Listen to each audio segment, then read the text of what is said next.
So guys, sinong gustong makapid? Yan mo, ang dryer ko. 8 years na yan. Ito lang pala sikreto. Alam mo bang 2 years pa lang yan? Sabi sa akin, makina daw. So hindi ko pinagawa. Tinry kong ayusin. Ito nakita ko. Yung magnet na yun, hindi na nagdikit yun. Kaya ang ginawa ko, nilagyan ko ng ganito para magdikit. Tapos nilagyan ko ng bato.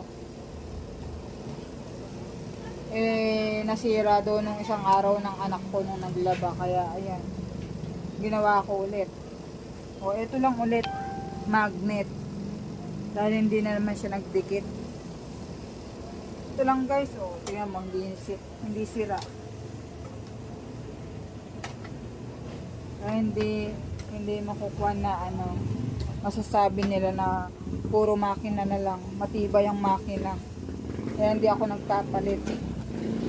Ito lang hindi ko nagawa yung yung washing, gawa ng hindi ko kayang baklasin.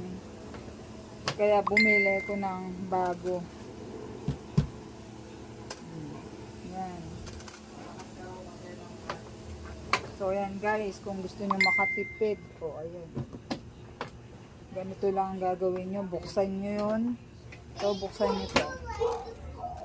Buksan nyo and then tignan nyo yung magnet dito.